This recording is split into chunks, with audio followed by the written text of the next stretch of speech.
Have you ever wondered how both the dynamic processes and static properties of any radical system or molecules with an unpaired electrons are analyzed? Be it radiation chemistry, biochemistry, geology, or archaeology, all have the application of this very interesting process, the electron spin resonance. Electron spin resonance or electron paramagnetic resonance spectroscopy is recognized as a method for studying materials that have unpaired electrons. It describes the interaction of the magnetic spin moment of electrons with the magnetic component of electromagnetic radiation, usually in the radio frequency range. So come on in, let's see how this works. First, we'll explore the apparatus.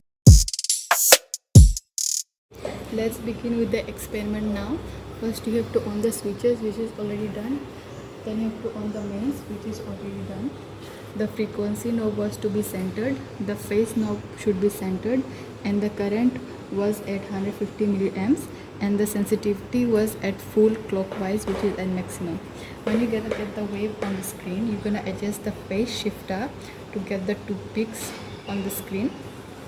Now we will note the distance between the two peaks and its current, which is generating the wave, which is 50 milliamps.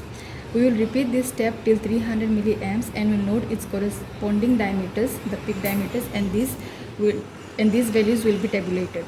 So when the frequency is increased to 90 megahertz, there is a change in the wave. It is at resonance. This shows that at 19 megahertz, the wave experiences resonance. During the experiment, the following experimental data was recorded and tabulated.